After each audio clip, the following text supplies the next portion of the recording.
Welcome to The Truth in This Art. I am your host, Rob Lee. And today, I am interviewing an American musician, singer, songwriter, actor, public speaker from Baltimore, known for his soulful singing, award-winning songwriting, and a sought-after public speaking and storytelling. Please welcome Jae Jin. Welcome to the podcast. Thanks for having me, Rob.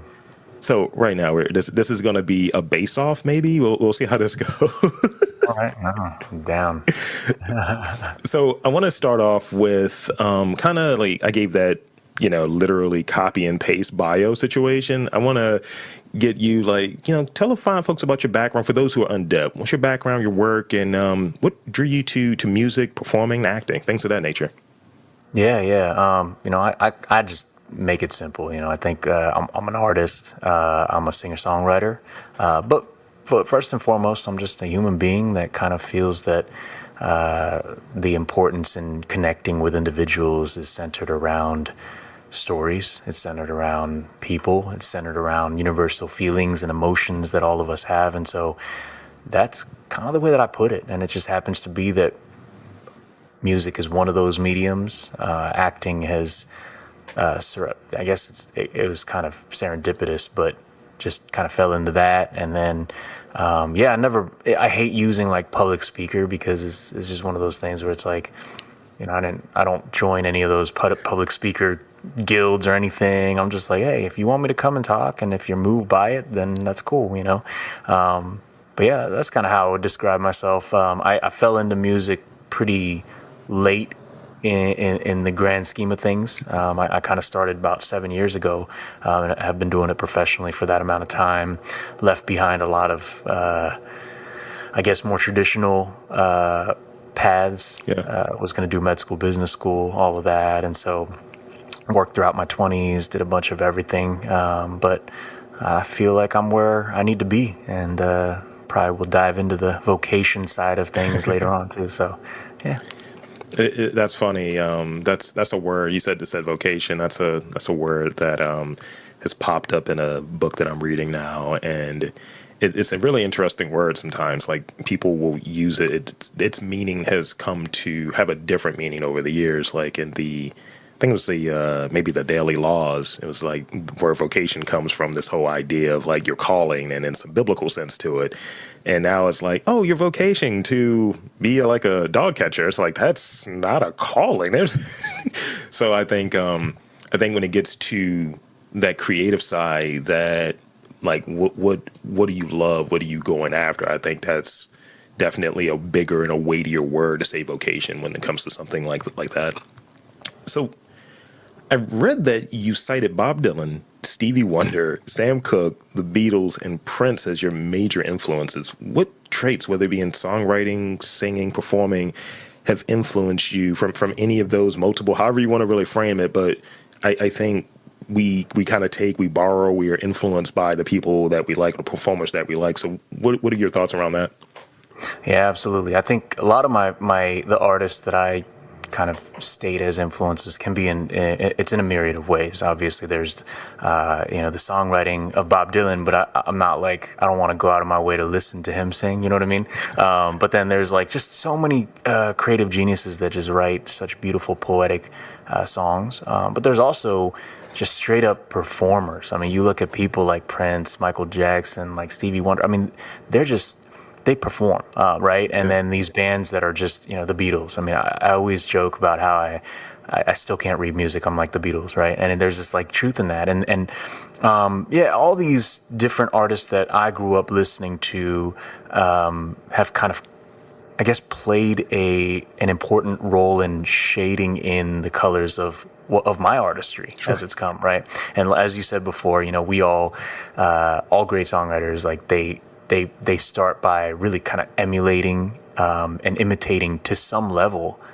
until they find their own style. Yeah. The style will gradually emerge, right? And so, but there's never really a set formula to that. So, for me, I think like if I was to nail it into one thing that really kind of I think is a non-negotiable, I think that's it's feel. Yeah. It's like if an artist can make you feel something, and it's however way they do that, right? Like if you listen to Bob, I imagine like if I was sitting in, a place in Greenwich Village listening to Bob Dylan play Blowing in the Wind back in the day amidst all that, that was going on politically and all that, like I would be moved by that. Like, sure, I wouldn't be blown away by his voice or anything like that, but I would be moved. Yeah. And then, being in a room and watching Prince, even at the end of his life, piano to microphone tour, just doing his thing, just so confident. And you walk in, I mean, the dude was a short guy, but he walked into every room and he stood shoulders above everybody else, right? And so there's just that element. So I think you either have it or you don't. And I think a lot of these artists, like, once they kind of realize that they got something that they can really share with the world, then that's when it really gets interesting, because there is a lot of work that goes into that. So then that's when you kind of distance yourself from the rest, So I think that's the way that I would say it, is really just kind of you just have this thing, you have this oomph that makes other people feel things. Yeah, I think that's something that comes up in conversation a lot when you're in a spot of like storytelling, and however you just define storytelling, however you decide to do storytelling.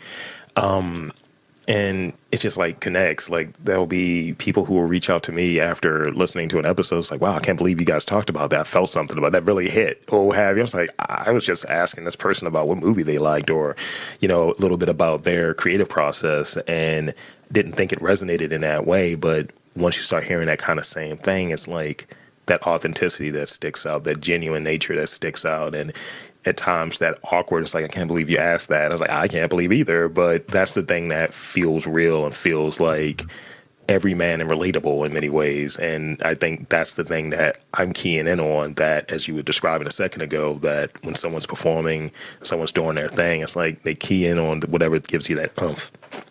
Yeah. So tell me about your songwriting process and how has it evolved since the beginning? Because I've listened to some of my old podcasts, and my creative practice is like, okay, this isn't good, or I'm a lot better now. Yeah.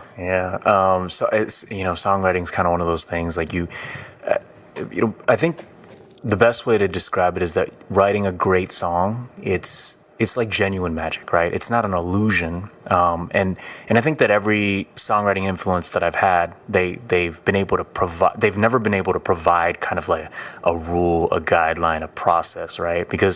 But then that's the beauty of it, that there is no way to do that, and it's a subject that's close to each songwriter individually. And so for me, it's like this thing that it's almost like an organ, a beating organ. It's like a second heart, right? And so for me, the process is kind of like thinking about how an oyster is created, right? A pearl inside of an oyster is created. Yeah. It's just like there's a painstakingly hard element of it, but then it's so worth it, right? So like you said about your previous podcast, like later on I realized, I listened to some of the songs on my first album, and some of them, sometimes I'm just like shaking my head. I'm like, ugh, I can't believe I wrote that. But then as I've progressed and grown as a songwriter, like, I put out my first album as a super deluxe last year during the pandemic. So it had 31 tracks. And one of the things was like a podcast style interview with my producer. Yeah. And who happens to be one of my best buddies. And we talked about just how happy we were thinking, like when we listened back, we're like, man, it brought us back to all the 3 months that we just put our entire lives into that album. And I listened to some of these songs and I'm just like, man, I'm just so proud of it. Like, technically, sure, I'm better now. I'm a better singer. I'm a better songwriter. But it really brings you back to that moment, because in art, it's like it's a slice in time where you take everything that you have, that you're going through, the people that you're surrounded by, where you are, and you throw that onto this canvas that is going to be this like collection of everything in your mind, body, soul, and you just put it out into the world, right? Yeah. And so there's this element of that. And so for songwriting, that's kind of how I see it. And I think I'm also realizing that I'm evolving to write in ways that I've never written before. In the beginning, I would always write first. Yeah. It's like poetry to me. But now, I'm trying different things, and like beautiful things come out of that. So it's a whole process. Evolution is big. This actually had me thinking, in that same vein, Is there a song or songwriting experience that really kind of like sticks out to you? It's like, yeah, I really couldn't get this rhythm down, or this like the stanza, or however, because you mentioned the poetry connection. Is there one that comes to mind for you? Yeah, yeah. I last night I actually did a concert here in Baltimore, and I talked about this particular song. There's a song on my third album called 1111, and I have this technique, or rather mindset, that I use. I joke about it because I say every single one of my songs. I've got like hundreds of original songs online, but it's like every single one has to have this thing. I call it a tattoo line, which is, and I joke and I say at live shows, I'm like, yo, this tattoo line, like, it's got to have a line that's so damn good that I would get it tattooed as a tramp stamp on my butt. I would like, and people laugh, but it's like, that's kind of the mentality that I take, like, because oftentimes these songs come together in pieces. Like my first album, there were a few songs that took me 6 years for it to come together. Wow. And then there were other songs that I wrote in 20 minutes. And now it's like somewhere in between all that. And 1111 was one of those songs where, ironically, it was the one that got me the John Lennon Songwriting Award in 2019. So that, it doesn't mean anything other than the fact that more people suddenly are like, oh, I'm going to go listen to your lyrics, look them up on genius.com, all that stuff, right? Yeah. And 1111 for me, I always say it was 16 tattoo lines in a song. Yeah. Because there were 3 verses with 4 lines in each one, and then the chorus. And for me, I tried to take feeling different ways of feeling love in different contexts. So some of the lines came from these places of romantic love, unrequited love, platonic love, agape love for a parent's agape love for you, love for God, if you believe, like these things. And some of them, sure, were very happy and joyful, but there were so many that came from a place of brokenness and hurt.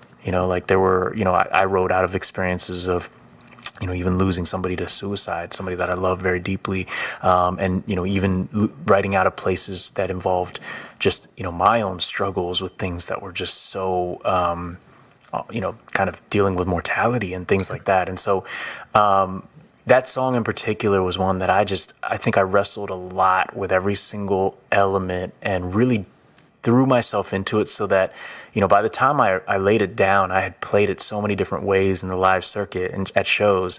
And it's funny, to this day, there are times where I'm singing and playing it and I feel so elated, so happy. Mm. And then there's other times, actually, like a few times in the past 6 months, that I just lost it. I was sobbing through the latter half of the song. And, but there's this power in that. Like in the beginning, I used to be like, oh, that's embarrassing. But now I just like, you see that it moves other people too, yeah. Right? And that, like you said earlier, like there's this duty and privilege that we have when we can be vulnerable and ugly cry, then other people feel like they have the permission or a safe space to do that too. And it might have nothing to do with why you're crying, but it's like maybe this cathartic release that they can just be themselves, all the good, the bad, the hurt, the pain. And so that song in particular is one that I'm really proud of, and the processes that went around that was actually pretty multifaceted and nuanced, and one that I'm very proud of. It kind of set the precedence for me in every song I've written since, to really kind of like take in every emotion and put it into that. So that's great. Yeah. And thank you for sharing that. Thanks for asking. It almost, and it's not the same, but I think it's when you hear about maybe people who have, let's say, a drug thing or a drug preference. It's like you're chasing that first high. And I think that when you've done something, you're like, yeah, this is the one right here. This is the one. This is it. And everything that follows it is an attempt to try to replicate either the feeling or whether the intent or something about it. And I think the issue sometimes is some people feel like it's not attainable. I think you have to find what you can recapture, whether you put in that work, you put in that process, or what have you. It's like, oh yeah, I'm close to it, and I can keep chasing it. It keeps making it interesting.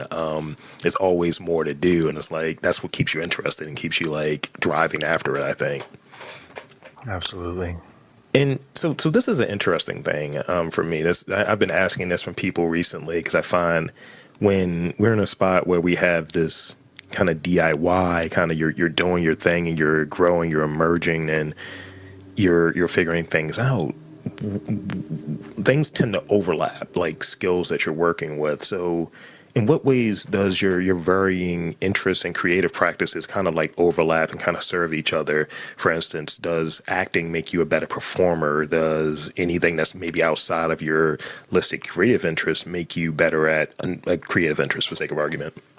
Absolutely. I mean, that's a great question. I think for me, I've always approached art, music, all of that as kind of this holistic balance, right? And so, I've never seen music as the main thing. I've never tried to seek my identity in music. I feel like my identity was always rooted, and it's really the music and art is an extension. So it's an extension of myself first and foremost as a human being, and then as a human being who happens to create, thus as an artist. And I think the best way to explain it is kind of like, I know we had briefly discussed vocation, right? And when I think about vocation, because I actually recently read a book about that as well too, and just challenged me in different ways. And when I think of work, right, because I've had so many countless conversations about jobs and work with other individuals, right? And it's like when I think of work, the idea of vocation or calling,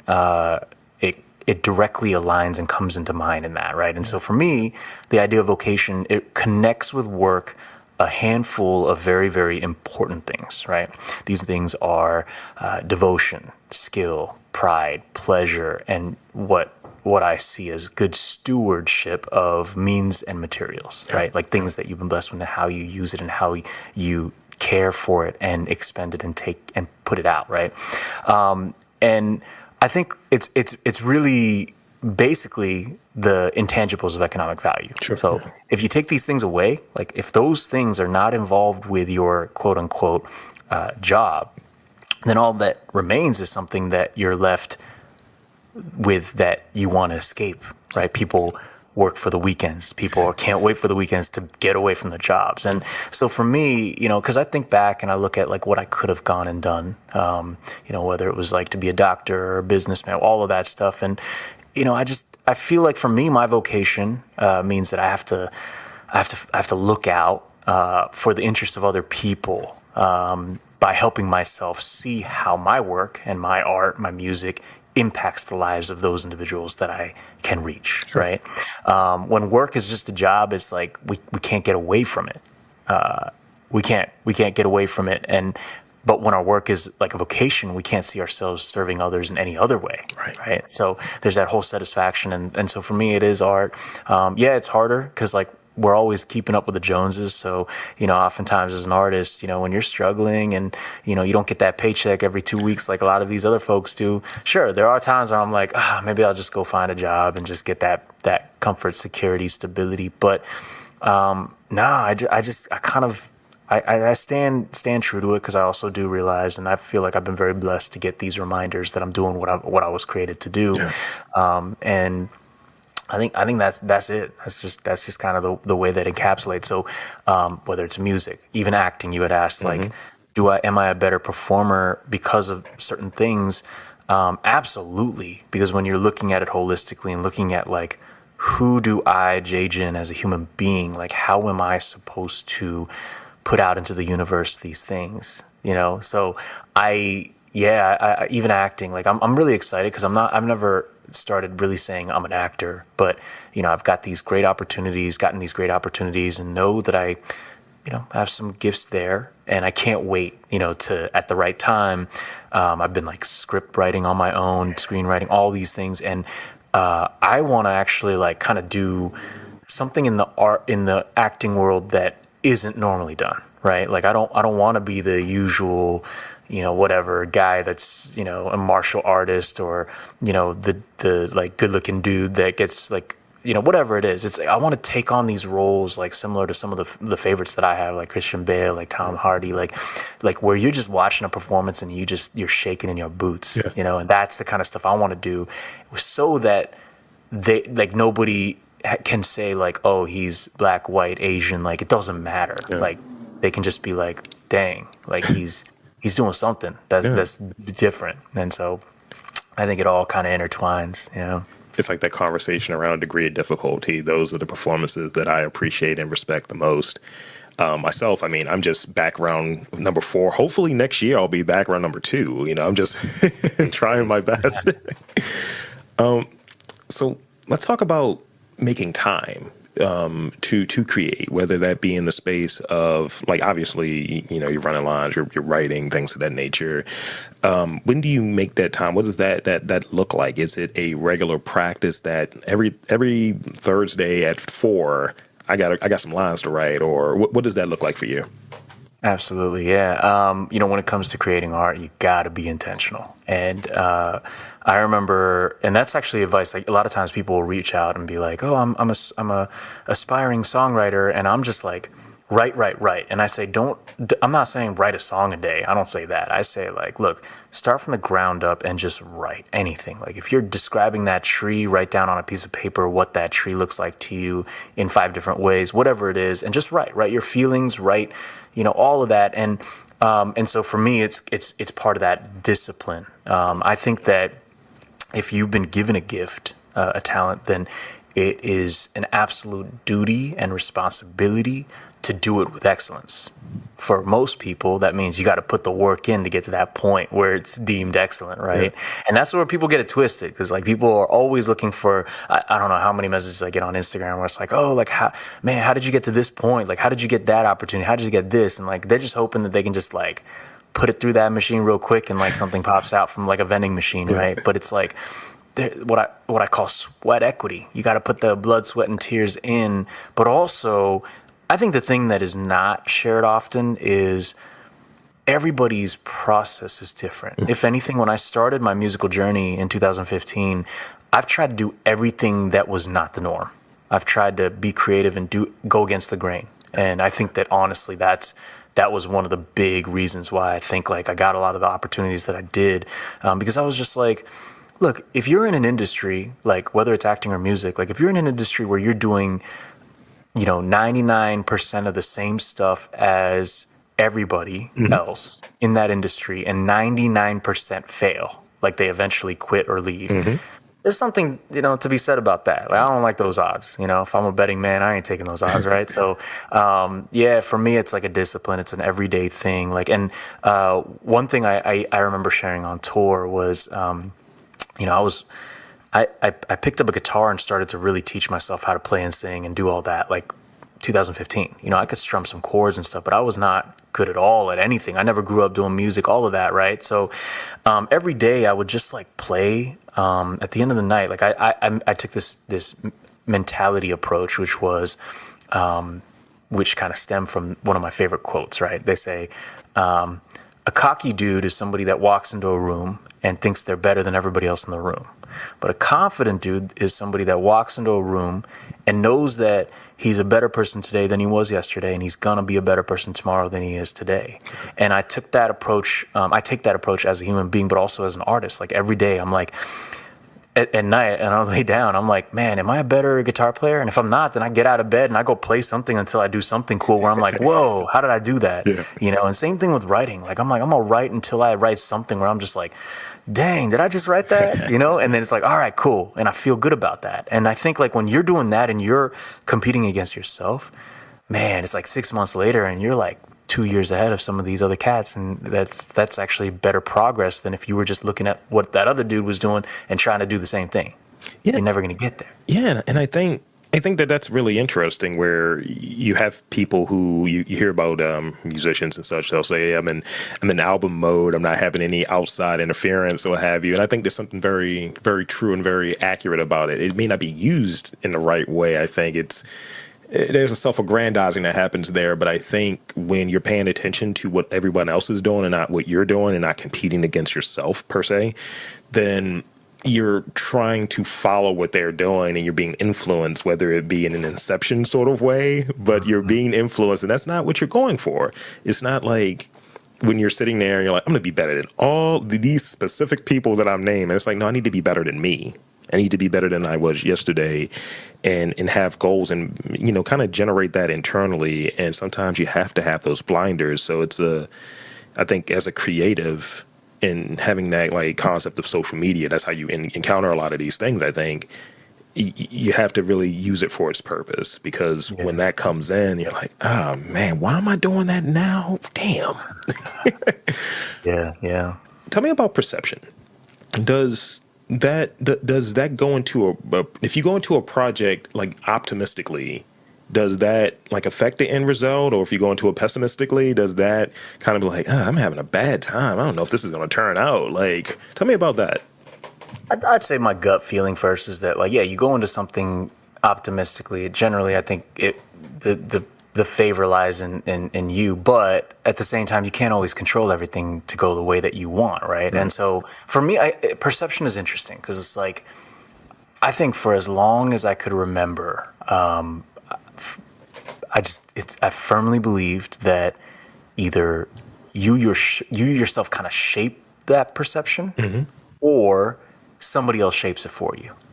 That's what I think, like, coming of age and growing up is really about, right? It's like, I'm a risk taker, but I'll always take the side of betting on myself. And either, you're going to do what you want, or, which includes the success and excellence. Like, you're going to go succeed. You're going to go be excellent. Or you respond to someone else's plan for you. And it's become really tricky. I feel really bad for like younger Gen Z, millennial, like, because in this day and age, like, I quit social media January 1st, and, I'll like check messages from my computer now, like every week, just to make sure. But like, besides that, I stopped posting. I stopped doing all that because everybody is like, it affects everyone. Like, you're trying to put up something to evoke a perception that you want everybody else to perceive. And it's kind of a very dangerous kind of thing, right? And especially as an artist, because I just found that, like, who cares? Like, you put so much work and energy into putting up some sort of facade, surfacey thing, and at the end of the day, if you're an artist, nobody's going to get you anyways. You're still going to be misunderstood, because that's called life. Like, everybody misunderstands you, right? And like, but we all want to be understood, and that's like this painful, like, kind of, thing that exists there. And so, but I would say mindset is so important. It's like the most important thing, I think, when it comes to creating. You need to be like, I always joke and say, like, it's like, you need a healthy dose of I don't give up, because that really is a necessity to do something great. Yeah. You need to be able to do that. And perception, man, it comes down to like how you can set that up. You have to do it yourself. You have to shape that. You have to shape the ways in which you see yourself achieving certain goals. And this is not like a frou-frou, like self-improvement thing. It's really just that mindset. Your mind is so delicate and sensitive that you need to treat it with just careful respect and reverence and things, and I think that's something that's really important. So, yeah, it's legit. It's one of those kind of like if it's a muscle, for sake of argument, you can tax your muscles. There's certain things you shouldn't, like, you're straining now. You're gonna hurt yourself. So it's like be mindful and be aware of it. And yeah, I'm trying to divest my amount of energy, because I find that the reactions that I have that aren't coming from anything, it's not coming after a pod, it's not going into a pod, it comes from that side of things of, oh, well, this exchange didn't go the way, or wow, I thought people would like that. And I'm pretty good at capturing when, let's say, a post may not go well. I don't really associate that with myself as much as some people may. And it's a thing. It's definitely a thing that it has its benefits in terms of reach, but you're really right on. No, people aren't going to get you. They're not going to get you. Yeah. So I got one more question before I get into these rapid fire ones, and this one is I find interest in how artists deem generosity. So what does generosity mean to you as an artist, and how do you emulate it? Yeah. This generosity it's actually like I feel like it's been a huge theme for me that I had to stay very intentional to make sure it was at the forefront of my thoughts and how I, move forward in life. So, one of my favorite writers, poets is Wendell Berry, right? And he has this like he's written on it a lot, but he says like every day you have less reason not to give yourself away, right? And I look back in my life and I think of all the individuals that were so very generous to me, and it's never really like the money or the quote unquote things that you remember. It's the time that they gave. It's their presence, their confidence that they gave to me, their kindness, their words of affirmation, their support, their blessings, all these things. And I guess I've always tried to take that stance of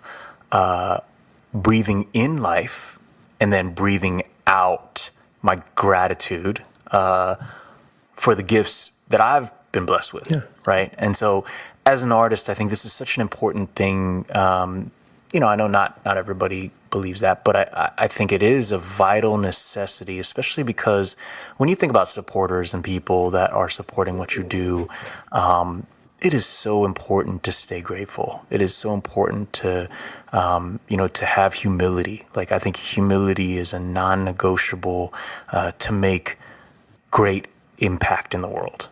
And so, as an artist, it's so vital to true satisfaction, and, whether it's through a song or through the time that I spend with people after a show, or, just in general, like spending time with your homies, your friends, whatever it is, like, I feel like I try really hard to be a giver, and oftentimes, that's a double-edged sword, because you are going to end up sometimes feeling like, like a lot of that is not returned. And, sometimes you feel just like you get the poop end of the stick, whatever it is. But you can't focus on all that. We're just delicate human beings. And you got to just be a person who can pass your gifts along and do it fully, do it intentionally, and do it greatly, because we got one life that we live in. And so I think it's important. And anytime you stay grateful too, I think I've never heard of anybody that, got the bad end of the stick by being grateful and being a grateful person, It's usually if you're doing it and you feel earnest when you're doing it and you're doing it righteously, that's all it really matters. And often when you hear about you was a fool for doing that or have you, it's someone else that's chiming in, but that's not a feeling that you feel naturally. You just feel happy that, yeah, I did that. And that's part of the cost of being where you just feel like this is a part of it, and whether that be as you keyed in on staying after a show, what have you. I did a movie screening recently, and it's going to be a regular thing that I do, and just kind of hanging out and just chit chatting with people. And I had maybe a few people who were like big fans. It was like quote unquote groupies. And I got, like, man, why you got groupies? It's like, I don't know. And, just talking with people, and they were asking about the pod and asking like, can he be on and all of that. And yeah, it's like, oh yeah, people like this. This is what comes with it. And that's great. And having that time, even though it's been a long day and got the wild headache going on and all of that, but it's like, it's not time for that. And it kind of shuts off a little bit, actually. And it's like, oh, okay, yeah, I'm engrossed in this conversation. This is great. This is a byproduct. I wanted this. I wanted everything that comes with it. All right. Yeah. So now it's time for the rapid fire questions. Yeah. I'm excited. So I have about 4 questions for you. First one, because I know my girlfriend is gonna like this one. Favorite Prince song? Oh man.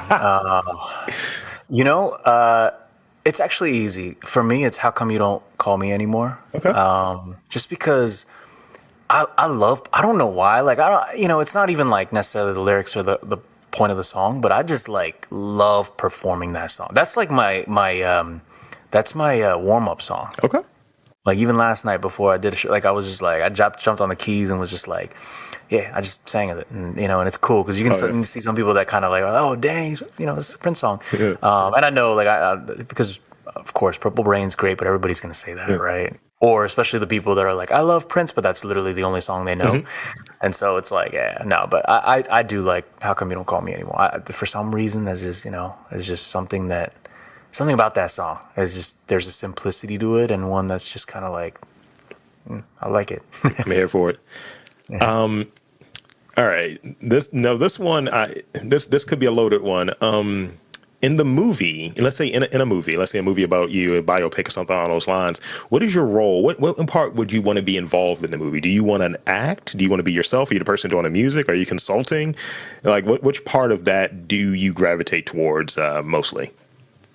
Oh man, I think I would. It's funny because my answer is going to have different reasons for it. So I would want to be the one that acts because, and as long as like the script is good and different enough. But it would be to rise to the challenge to do it. Like even if it was like, hey, we could get Leonardo DiCaprio, Michael B. Jordan to come in and do it. I'm like, no. I want to try. Like sure, they'll probably kill it and do really well with it. But I'm like, nah. Like I get one life. If I get the chance to have a say in that, I'm gonna try, even if I fail.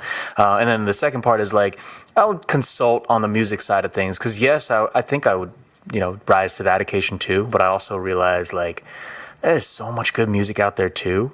And I would probably find some creative way to be like, I want to get this person to sing it, but I'm gonna write the song. Find some way to be involved in it. But like when you're doing a production like that, there's a lot of wiggle room to really be creative and make it something that can be excellent. I'd